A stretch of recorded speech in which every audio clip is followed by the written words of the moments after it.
Hello guys, में हम बात करने वाले हैं आज की क्या होता है सिंक्रोनस मोटर। जैसा कि आप चित्र में ये देख रहे हैं क्या होता है सिंक्रोनस मोटर। आज पढ़ेंगे हम सिंक्रोनस मोटर।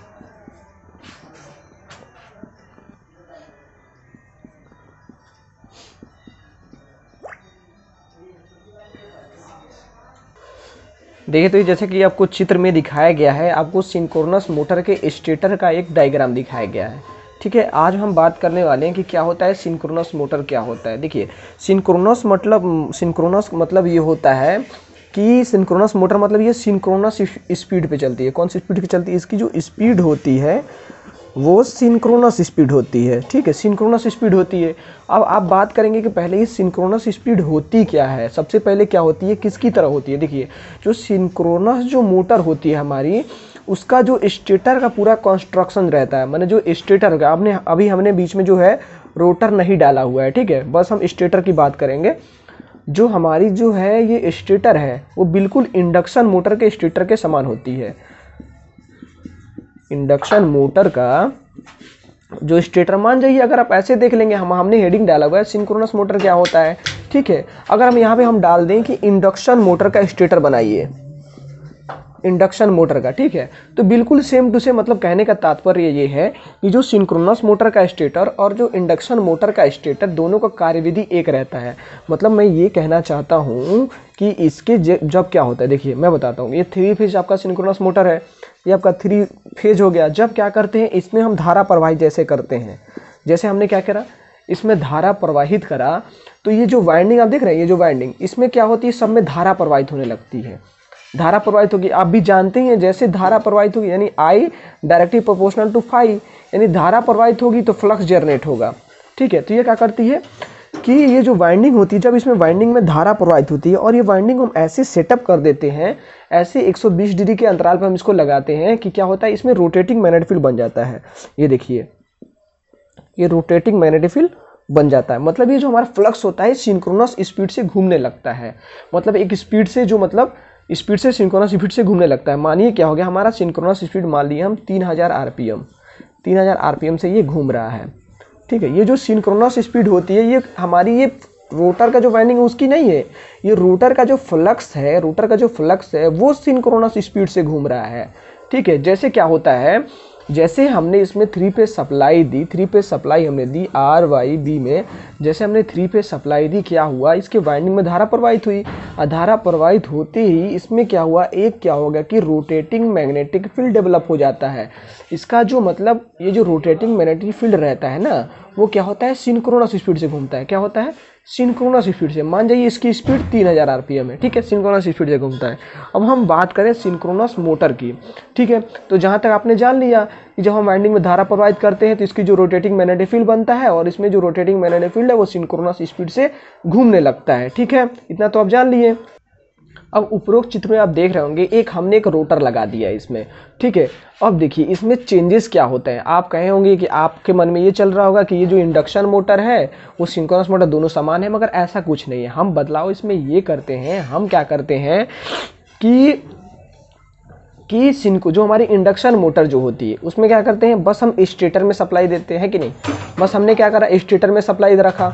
ठीक, स्टेटर में, और हमारा rotating magnetic field squirrel cage type हम रोटर रखते थे। इसमें शॉर्ट सर्किट होता था, धारा फ्लो होती थी, बहुत ज़्यादा धारा होती थी, इसके कारण टाक लगता था। मगर जो सिंक्रोनस मोटर है उसमें क्या होता है, हम क्या करते हैं कि इसके स्टेटर में तो सप्लाई देते हैं, वो तो अलग बात है, इसके रोटर में भी सप्लाई देते हैं। ठीक है, इसके क्या करते हैं, रोटर में भी हम सप्लाई देते हैं। ठीक है, अब मैं आपको ये बताना चाहता हूँ कि आप इसके स्टेटर में क्या देते हैं, एसी सप्लाई। ठीक है, इंडक्शन मोटर की तरह। हमने क्या बोला था उस समय, जो इसका स्टेटर का प्रोसेस होगा वो बिल्कुल ही इंडक्शन मोटर की तरह होगा। ठीक है, तो हमने इसमें क्या दे दिया, एसी सप्लाई दे दिया। मगर हमने ये कहा कि इसमें अंतर बस इतना हो सकता है, इतना है कि ये जो हमारा जो ये रोटर है, ठीक है, इसमें भी हम सप्लाई देंगे। और इसमें कौन सा सप्लाई देंगे, इसमें हम देंगे एक डीसी सप्लाई। ये क्या देंगे हम, इसमें एक डीसी सप्लाई देंगे। आप देख रहे होंगे जैसे ही हम इसको डीसी सप्लाई देंगे, और ये क्या होता है, एक प्रकार का जो होता है कि एक प्रकार का जो हमारा मैग्नेट जो होता है, हमारा जो मतलब,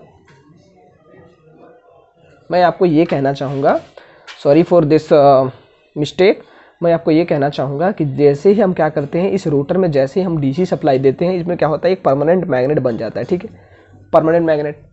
ठीक, अब जो हमारा ये देखिए, ये जो हमारा स्टेटर का है वो तो रोटेटिंग मैग्नेटिक फील्ड है, यानी कभी इधर नॉर्थ बनेगा, ठीक है, तो इसकी जगह तुरंत साउथ बन जाएगा, फिर इधर साउथ बनेगा, तुरंत यहाँ पे नॉर्थ बन जाएगा। मतलब बात ये कि ये घूम रहा है, ये ऐसे ऐसे घूम रहा है, यहाँ नॉर्थ फिर यहाँ साउथ, यहाँ नॉर्थ यहाँ साउथ, यहाँ नॉर्थ बना तुरंत यहाँ साउथ बन गया, यहाँ नॉर्थ बना फिर यहाँ से घूम के आते यहाँ साउथ बन गया। ऐसे क्या यहाँ पे north south north south north south होने लगता है, क्योंकि ये क्या है, रोटेटिंग मैग्नेटिक फील्ड है, यानी जो इसके पोल हैं वो रोटेट करते रहते हैं। ठीक है, एक जगह स्थिर नहीं रहते हैं। मगर क्या होता है, हमारा डीसी जो होता है, डीसी जो मैग्नेट, डीसी जो सप्लाई होता है, अगर मान जाइए एक कुंडली है हमारी, एक कुंडली है, ठीक है, इसमें जो एसी सप्लाई देंगे, हमने इसमें दे दिया एसी सप्लाई, ठीक है, एसी सप्लाई देंगे, ठीक है, तो ये इसका जो आप पोल फिक्स नहीं कर सकते हैं, कभी इधर नॉर्थ कभी इधर साउथ, कभी इधर साउथ तो कभी इधर नॉर्थ, ऐसे हो सकता है। मतलब इसके जो होता है अल्टरनेटिंग होता है। आप क्या सुने होंगे, जैसे हमारा जो होता है, हमारा जो एसी का मतलब साइनोसोडियल वेव होता है, ऐसा कुछ होता है, इधर पॉजिटिव इधर निगेटिव है, मतलब बदलता रहता है। तो वैसे ही क्या होता है, इधर इधर नॉर्थ फिर साउथ, नॉर्थ साउथ, ऐसे क्या होता है, साइन वेव जो होता है हमारा चलते रहता है। तो जब क्या करते हैं, जब हम क्या करते हैं, किसी भी कॉइल में जब एसी धारा प्रोवाइड करते हैं, उसके हम पोल निर्धारण नहीं कर सकते हैं कि यही नॉर्थ है और यही साउथ है। मगर देखिए, मगर बात यहाँ से हो जाती है, जब क्या करते हैं, वही कॉइल में जब हम कोई डीसी धारा प्रोवाइड करते हैं, ठीक है, जब कोई डीसी धारा प्रोवाइड करते हैं तो हम क्या करते हैं, इसमें एक फिक्स पोल मतलब आपको बन जाती है। यह एक परमानेंट मैग्नेट हम बोल सकते हैं, यह एक परमानेंट मैग्नेट बोल सकते हैं। इसको आप स्क्रू नियम से ऐसे जिस तरह आपने वाइंडिंग की रखी ऐसे पकड़ रखी। मानिए ये आपका एक रॉड है, उसने आपका वाइंडिंग ऐसे लपेट रखा है आपने ऊपर से, एक वाइंडिंग है जो नीचे से लपेट रखा है, ठीक है, तो ऐसे आपको नॉर्थ साउथ का डायरेक्शन जो है पता हो सकता है। तो हमारे कहने का तात्पर्य ये था कि जब हम क्या करते हैं, हमारे रोटर में जो हमारी ये जो रोटर हो गया, ये रोटर हो गया, जब हम क्या करते हैं, इसमें डीसी सप्लाई जैसे ही देंगे तो क्या हो जाएगा भाई, ये भी परमानेंट मैग्नेट बन जाएगा। क्यों बनेगा, क्योंकि हमने इसमें डीसी सप्लाई दे रखी है। ठीक, और ऊपर क्या है हमारा, ऊपर जो है हमारा ये एक रोटेटिंग मैग्नेटिक फील्ड है ये, ठीक है, इसमें जो पोल है वो निर्धारण नहीं है। ठीक है, अब आप भी जानते हैं कि दो मैग्नेट को आप एक साथ रखते हैं, मानिए एक मैग्नेट और दो मैग्नेट, ठीक, इसमें मानिए ये नॉर्थ हो गया, ये साउथ हो गया, ये तो चिपक जाएगा आपस में, मतलब इंट्रैक्शन हो जाएगा। ठीक, दो चुंबक को आपस में रखेंगे तो नॉर्थ नॉर्थ होगा तो रिपल्सन हो जाएगा। कहानी जानते हैं, यहाँ बिल्कुल सिंपल सी कहानी है। ठीक है, और इसमें भी क्या होता है, और आप देख लीजिए इसमें भी तो भाई दो चुंबक बन रहे हैं, एक वाला ये चुंबक रोटेटिंग है, ये फिक्स चुंबक, तो इसमें भी क्या होता है, इंट्रैक्शन होता है। कभी कभी क्या होता है, ये जो नॉर्थ है अगर यहाँ तुरंत से नॉर्थ बन गया तो ये तुरंत रिपल्सन करता है, मगर तुरंत यहाँ साउथ बन जाता है तो ये फिर अट्रैक्शन कर लेता है। समझ रहे हैं, मतलब एक बार ये पकड़ता है, एक बार छोड़ देता है, एक बार पकड़ता है, एक बार छोड़ देता है। ऐसे क्या होती है, हमारी जो रोटर होती है वो वाइब्रेट करने लगती है, मतलब अपने स्थल पे ही क्या होते हैं, मतलब इधर उधर होने लगती है। जैसे हमारे सीधा था अब यहाँ टेढ़ हो गया, बस ऐसे ही ऐसे, मतलब ये जो है, जैसे हमारा ये रोटर जो है हमने इसमें डीसी सप्लाई दे रखा है, और जैसे ही इस पे पोल का इंटरेक्शन होगा, कभी ऐसे कभी ऐसे कभी ऐसे कभी ऐसे कभी ऐसे कभी ऐसे, ये घूमने लगेगी, मतलब ये किसी डायरेक्शन में घूम नहीं पाएगी। ठीक है, बस ये अपन में कंपन करती रहेगी, बस ये क्या होती है, कंपन करती रहेगी। क्योंकि क्या होता है, हमारा जो इनर्शिया के कारण ये नहीं घूम पाती है। बात समझ रहे हैं हमारी, इनर्शिया मतलब अब ये जो रोटर है भाई उसका भी तो कुछ भार है। अब इसके जो अपेक्षा क्या होती है, ये परमानेंट मैग्नेट हार्ड हो जाता है। ठीक है, तो ये क्या होती है, इसकी जो इनर्शिया होती है, इसका जो भार होता है कुछ ज़्यादा हो जाता है, तो बस ये कंपन करते रह जाता है, बस ये कंपन करते रह जाता है। अब देखिए, अब हमारा जो सिंक्रोनस मोटर होता है वो तो हमारी जो स्टेटर की जो फ्लक्स जो है वो सिंक्रोनस स्पीड पे चलता है, और हमने ये सुना है कि जो सिंक्रोनस मोटर होता है वो क्या होता है कि सिंक्रोनस स्पीड पे चलती है। यानी उसका हम ग्राफ देखें सिंक्रोनस मोटर का, तो बिल्कुल आपको एक स्ट्रेट लाइन, यानी जो हमारी मोटर हो गई इस पर हम लोड डालेंगे या लोड नहीं डालेंगे, ये बिल्कुल एक समान ही चलेगी। मतलब ये कभी भी, मतलब ऐसा नहीं होता है, जैसे हम क्या होता है कि डीसी शंट मोटर की बात कर लें तो कभी कभी क्या होता था, हम लोड इस पर डालते थे मतलब कांस्टेंट स्पीड पे चलती थी, जैसे ही लोड डाले तो कुछ धीरे हो जाती थी मोटर, कुछ धीरे चलने लगती थी। तो इस केस में ऐसा कुछ नहीं है। जो हमारा सिंक्रोनस मोटर है हमने क्या किया कि इम्प्रूव कर दिया, हमने क्या कर दिया, जैसे इंडक्शन मोटर है, अब इसको छोड़ दीजिए, आप इंडक्शन मोटर को ले लीजिए, उस पर अगर आप जैसे ही भार डालेंगे वो क्या, उसका भी स्पीड थोड़ा धीरे हो जाएगा। मगर इस जो सिंक्रोनस मोटर है उसमें ऐसा कुछ नहीं होता है। उसमें क्या होता है, जैसे आप भार डालेंगे, मानिए एक नॉर्मल स्थिति में जब आपने लोड नहीं डाला हुआ है तभी वो एक समान स्थिति में चल रही थी, तभी वो 3000 आरपीएम पे चल रही थी। ठीक है, जब आप उस पर लोड डाल भी देंगे, अब इस पर लोड अगर हम डाल दिए तभी ये 3000 आरपीएम पे ही चलेगी। यानी इसका मतलब हम ये कह रहे हैं कि ये सिंक्रोनस स्पीड से चलती है। किसकी सिंक्रोनस स्पीड से? तो ये जो फ्लक्स जो है ना, ये जो 3000 आरपीएम में घूम रहा है, उसी आरपीएम से जो होता है वो हमारा रोटर भी घूमने लगता है। अब हम बात करेंगे कि ये कैसे घूमता है। देखिए उपरोक्त चित्र में आपको 3 डायग्राम दिख रहे होंगे, ठीक है ना। सबसे पहले क्या हो रहा था कि जब हमें स्टेटर में क्या होता है, जब हम स्टेटर में 3 फेज एसी सप्लाई दे रहे थे, ठीक है, तो इसमें एक रोटेटिंग मैग्नेटिक फील्ड बन रहा था, ठीक है, ठीक। और जब इसमें हम डीसी सप्लाई दे रहे थे, ठीक, तो इसमें भी एक परमानेंट मैग्नेट बन जा रहा था जो आपको शो हो रहा है, ठीक। ये क्या होती है, अपनी जगह पे ये घूमने लगती है, अपनी जगह पे क्या हो रही थी, रोटेट करने लगती है। आपने पीछे पढ़ा है आपने, ये रोटेट करने लगती है, ऐसे ऐसे हिलने लगती है। जैसे कि मेरा मार्कर है, या कि मानिए ये मेरा है, अब इसको हमने डीसी सप्लाई दी, मानिए हमारा रोटर है, तो ऐसे ऐसे ऐसे ऐसे ये हिलने लगती है, मतलब ये घूम नहीं पाती है। मैंने बताया इसकी वजह, क्यों नहीं घूम पाती है, क्योंकि इसका भी एक वजन होता है, इसका भी एक जड़त्व होता है, जो मतलब ये घूमने नहीं देता है। जड़त्व के कारण क्या होता है, ये घूमने नहीं देता है। फिर हम क्या करते हैं, अब आपके पास एक प्रॉब्लम हो गया, भाई इसको घुमाए तो घुमाए कैसे, तो इसका भी एक रीज़न है, ठीक है। पहला रीज़न ये है कि जो आपका ये जो रोटर है, ये जो आपका रोटर है, आपको क्या करना होगा, जब आपको इसके सिंक्रोनस स्पीड पर अगर आपको घुमाना है, मानिए आपको सिंक्रोनस मोटर बनाना है, तो आपको क्या करना है, रोटर को भी सिंक्रोनस स्पीड पे घूमना पड़ेगा, ठीक है ना। उसके लिए हम क्या करेंगे, उसके लिए हम ये करेंगे, देखिए उसके लिए हम क्या करेंगे, मान लीजिए हमारा ये मोटर है, तो उसके लिए जब हमको, अगर आपको ये रोटर को सिंक्रोनस स्पीड पे घुमाना है, तो किसी बाहरी सोर्स द्वारा हमारी एक शंट मोटर है, हमने क्या किया, शंट मोटर को इससे कपलिंग करके हमारे रोटर को, इसको इस सिंक्रोनस स्पीड, ये जो हमारी, मान लीजिए हमारा सिंक्रोनस स्पीड मैंने पहले बता रखा था, मान लीजिए आपका सिंक्रोनस स्पीड जो है वो 3000 आरपीएम पे है, ठीक है। तो हम इसके तकरीबन क्या करेंगे, इसके मतलब अप्रोक्सीमेट, यानी लगभग क्या करेंगे, इस रोटर को हम शंट मोटर से इसके स्पीड तक घुमा देंगे। मानिए 2940, 2950, 2960, मतलब 3000 के लगभग क्या करेंगे, इसको घुमा देंगे। जैसे हम इसको घुमा देंगे और उसके बाद क्या करती है, घुमा के हमको क्या किया जाता है, ठीक है, घुमा के इसको हटा दिया जाता है,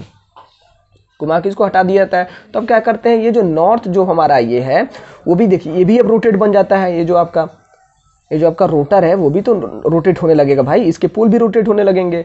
तो ये जो इसका जो फ्लक्स का जो ऊपर सिंक्रोनस स्पीड से घूम रहा था, वो एक समय क्या करेंगे कि इन दोनों से अट्रैक्ट हो जाएंगे, यानी नॉर्थ साउथ क्या होंगे, मतलब एक लॉकिंग हो जाएगी। जैसे नहीं होता था, जैसे मैं आपको बता रहा हूँ, जैसे क्या होता था, ये यहाँ पे नॉर्थ बन गया और यहाँ पे साउथ बन गया, ठीक है, तो ये आपस में चिपक गए नॉर्थ साउथ, ठीक है ना। अब तुरंत यहाँ पे अगर नॉर्थ बन जाए तो रिपल्सन हो गया, तो इसी सिद्धांत पे ये कार्य करेंगे। तो इसी सिद्धांत पे जब ये लॉकिंग हो जाएगी ना, जब ये आपस में बॉन्ड बना लेंगे, लॉकिंग हो जाएगी, नॉर्थ साउथ की लॉकिंग हो जाएगी, यहाँ लॉकिंग हो जाएगी, तो ये भी क्या करेगी, अट्रैक्शन रिपल्सन, यानी कभी चिपकेगी तो कभी नॉर्थ आएगा तो रिपल करेगी, कभी नॉर्थ साउथ आएगा तो चिपकेगी। इसी सिद्धांत पर ये ऐसे करके रोटेट खूब तेज से होने लगता है और इसकी गति तक पहुँच जाता है, ठीक है। यही हमारा सिद्धांत है, ठीक है। तो कभी भी जान लीजिएगा कि हमारा जो ये सिंक्रोनस मोटर होता है वो कभी भी आपका सेल्फ स्टार्टेड नहीं होता है। मतलब सेल्फ स्टार्टेड का क्या मतलब, जैसे कि हमने स्विच दबाया मोटर चालू हो गया, ठीक है, तो ऐसा कुछ ये नहीं होता है, इसको बनाया जाता है, ठीक है ना। तो इसको हम कैसे बनाएं, आपने पढ़ा होगा, आपने अभी देखा है कि हम इसको शंट मोटर से, मतलब ये सिंक्रोनस स्पीड तक लगभग घुमा देते थे, ठीक है। तो भाई हम कब तक ऐसे करें, हाँ, इसको भी कुछ हम क्या करेंगे, इसका भी कुछ सुविधा चाहिए ना भाई, इसको भी कुछ सरल विधि चाहिए। तो हमने क्या किया, ये जो हमारा सिंक्रोनस मोटर का रोटर जो था, इसे हमने ये रोटर जो था, ठीक है, इस पे जानते ही हमने इसको बना दिए, हमने परमानेंट मैग्नेट बना दिए हैं, ठीक है। तो हम क्या करते हैं, इस पे हम डैम्पर वाइंडिंग कर देते हैं। ये डैम्पर वाइंडिंग, ये क्या होता है, squirrel cage type induction motor जानते हैं, जो मतलब ये शॉर्ट सर्किटेड पूरा होता है, ठीक है, ये पूरा ये शॉर्ट सर्किट होता है, मतलब कोई रिंग के द्वारा इसको हम शॉर्ट सर्किट कर देते हैं, ठीक है ना। तो ये क्या करता है, जैसे ही हमारा ये सेल्फ स्टार्टेड करने में मदद करता है। हमेशा याद रखिएगा, ये जो डैम्पर वाइंडिंग होता है इसको कहते हैं डैम्पर वाइंडिंग, ठीक है, इसको कहते हैं, क्या करते हैं, इसको डैम्पर वाइंडिंग। ये डैम्पर वाइंडिंग जो होता है हमेशा मोटर को, सिंक्रोनस मोटर को सेल्फ स्टार्टेड करता है, सेल्फ स्टार्ट करने में मदद करता है। और हमारा ये एक और भी काम करता है, जब हमारी क्या होती है, सिंक्रोनस मोटर जो होती है वो कभी कभी क्या होती है कि खूब ज़्यादा लोड लगा देंगे, तो क्या होगा, ये अपने जो मतलब सिंक्रोनस स्पीड है उससे हमारा कुछ रोटर पीछे हो जाएगी। तो फिर ये डैम्पर वाइंडिंग आएगा, अरे भाई हमको तो भाई सिंक्रोनस स्पीड पे चलना है, हमको सिंक्रोनस स्पीड, क्योंकि हम सिंक्रोनस मोटर है, हमको सिंक्रोनस स्पीड पे चलाइए। तो ये जो डैम्पर वाइंडिंग है फिर क्या करती है, इसको सिंक्रोनस स्पीड तक लेके आती है। यानी क्या करती है, ये अपनी स्पीड को मेंटेन करे रहती है। यानी कि होती है, इसको सिंक्रोनस स्पीड से कम नहीं होने देती है और ज़्यादा नहीं होने देती है ये डैम्पर वाइंडिंग। यानी स्पीड को मेंटेन करने में ये सहायता करती है। ठीक है।